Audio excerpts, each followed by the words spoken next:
Ils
sont obligés de venir avec des looks comme ça là.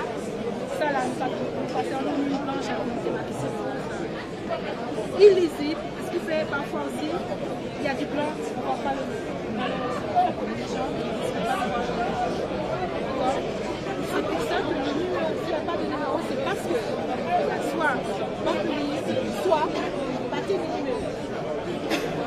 Parce que, non, parce que le propriétaire, il avait le droit. Ça avait été rapproché. Non, quand je parle de numéro, je parle d'immatricule. Je parle d'immatricule. Union prénom, union immatricule. Est-ce que c'est madame là qui a passé nom là? Est-ce que c'est ci? Est-ce que c'est là? Là, tout est dit.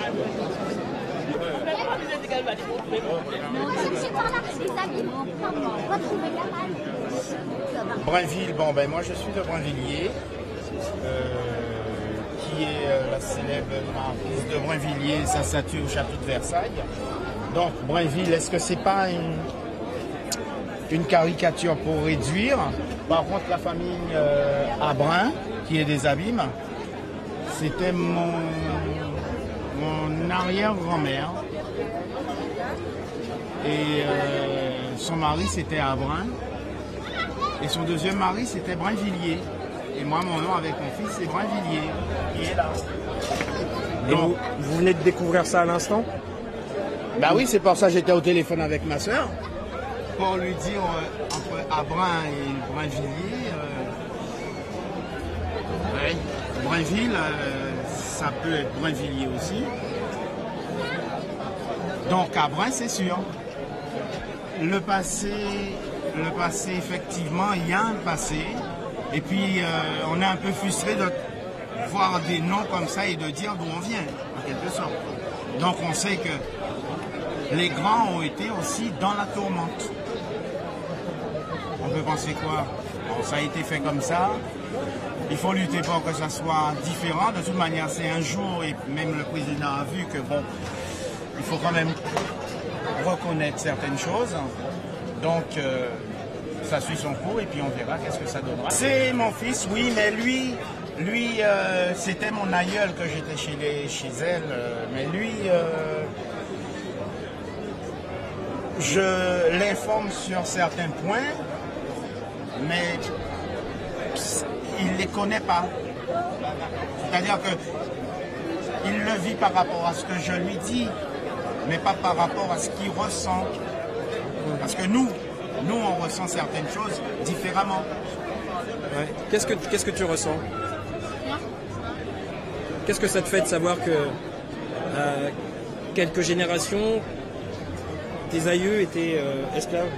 Une partie de toi a ça dans le sang? Je sais pas, ça ne fait rien. Ok. Et puis du coup, vous allez pardonner aux hommes qui font ça avec une autre manière. Vous allez les aider. Non, mais vous allez les aider à être différents. Parce que ces hommes-là, ils veulent pas être comme ça. Ils sont orchestrés. Je vous promets qu'on leur parle, ils n'entendent pas. Oui, mais vous allez leur parler avec une autre manière. Non. Moi, tous les hommes que j'ai connus, c'était comme ça. Et c'est pareil que ce soit. Oui, mais parce qu'ils ont été... Peut-être, mais moi, ça, je l'ai vu. Je le sais, je suis sortie avec des Indiens. Non, parce que comme j'ai dit que les hommes, c'était des chiens. En général. Oui, voilà. En plus, qu'ils soient blancs, qu'ils soient noirs. Il n'y a pas de race là-dedans. Ils sont tous pareils. Donc, on pourrait comprendre. Donc, pourquoi alors le blanc, alors pourquoi? Je ne comprends pas. Parce que le blanc, il est encore pire. Parce que ça fait peut-être 10 ans. Non, voilà. Ça fait 10 ans qu'il est avec quelqu'un, ça se fait que ça fait 7 ans qu'il est avec sa maîtresse. Alors l'entier, lui, il est un peu partout. On peut expliquer pour le blanc. Moi, je dis c'est le ça, comme ça fait. Non, mais c'est pas ça, c'est que on n'est pas à mettre des négresses à coiffer les cheveux des dames. Il fallait mettre des femmes qui étaient un peu plus claires. Donc il y avait des nègres domestiques, des nègres pour faire le travail. Ils divisaient les gens, c'est la même famille. Hein. Et le problème, c'est la manière dont les hommes ont été traités comme simplement des géniteurs. Ils n'avaient pas le droit d'être père. Le seul père là-dedans, celui qui a le droit de vie et de mort sur les esclaves, comme sur ses enfants d'ailleurs, parce que c'est le maître. Celui qui donne le nom, c'est le maître. Il n'y a pas de papa. Il ne peut y avoir que des reproducteurs mâles qui vont de femelles, excusez-moi, hein, mais de femelle en femelle pour reproduire point barre.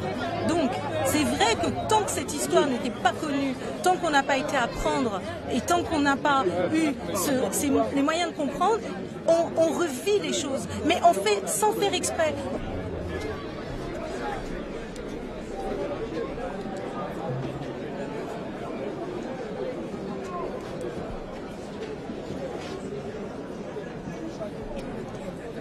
Voilà, j'ai pris des noms, je récupérais des numéros.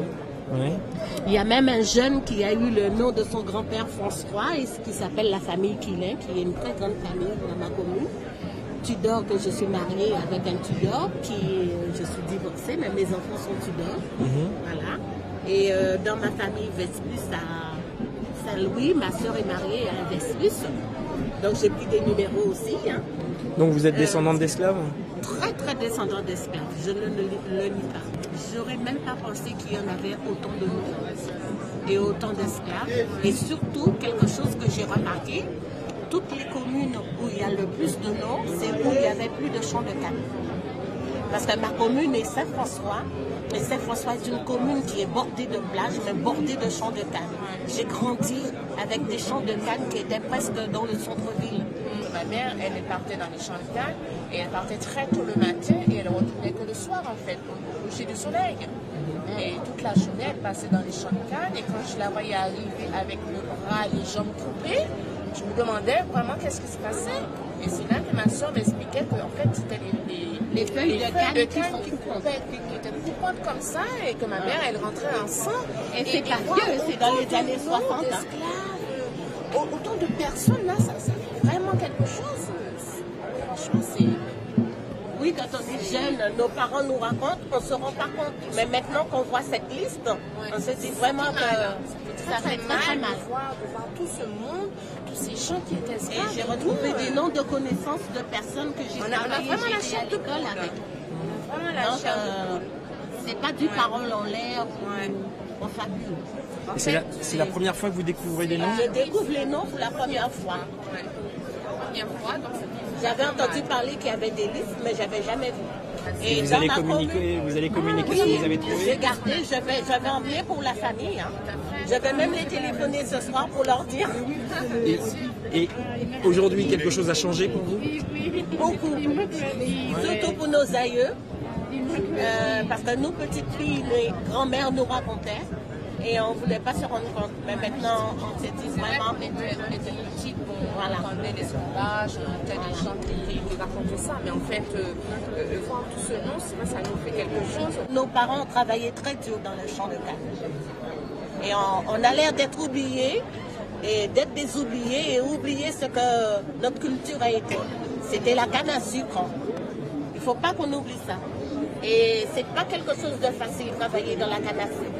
Ça glisse, on tombe, on se déchire la peau, Il y a les poils à gratter qui vous coupent la peau, vous transpirez, 9h l'heure du matin dans ma commune à Saint-François, le soleil est assez haut, sans eau, avec vos enfants là-dedans.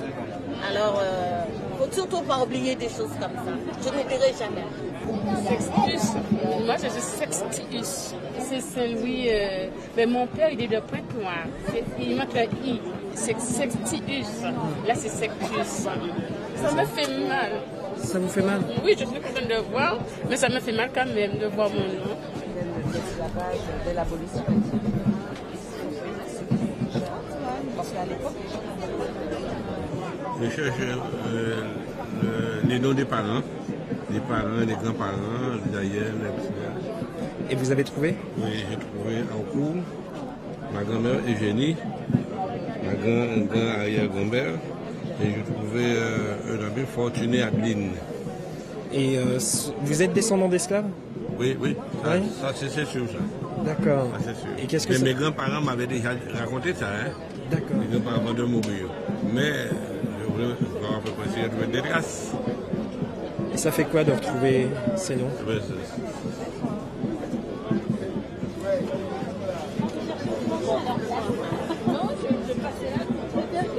tout mal au cœur. C'est profond. Ça vous m'avez raconté. Je vois l'image. Non.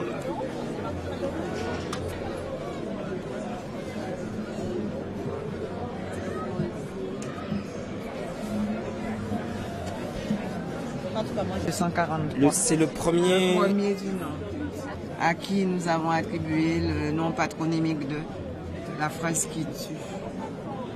Et je suis contente de le voir là. Je suis contente. Parce qu'on l'a sorti de l'oubli. Parce qu'on n'en avait jamais parlé avant. Mon cœur a failli s'arrêter, promis. Parce que quand j'ai vu à qui nous avons donné le nom patronymique de, et j'ai vu l'image, j'ai cru que j'allais m'évanouir. Mais j'étais tellement contente parce que je l'ai entendu me dire, eh bien enfin. Pour mes sœurs, je ne sais pas, on peut pas. Mais pour moi, quoi qu'on en parle ensemble, on se sent plus comme si quelque chose était, un poids était parti. Non, mais je me sens vraiment bien. Je n'ai pas, je vois des gens qui disent, ouais là là, mamie esclave. Non, moi je dis, j'ai trouvé mon ancêtre. Il s'appelle Louison. J'ai beaucoup de peine parce qu'il est né de père et mère inconnus et ça j'ai du mal à le croire. Donc je me fais mon petit film, je suppose qu'il a été vendu, je suppose qu'il a été une tête de jeu, parce qu'il est de père et mère inconnus. Et un esclave de père et mère inconnus. Ouais, des fois, bon, je ne vais pas parler parce que des fois je les imagine tous en train de faire la queue et attendant d'avoir un nom. Des fois, je me fais des films, ça fait mal. Mais je suis contente de lui. Parce qu'il est resté là et il m'a donné un nom. Et en plus, j'ai connu sa petite fille, parce que c'est mon arrière-grand-mère qui était sa petite fille. Alors, j'ai failli le connaître. Enfin, bon, je dis bien.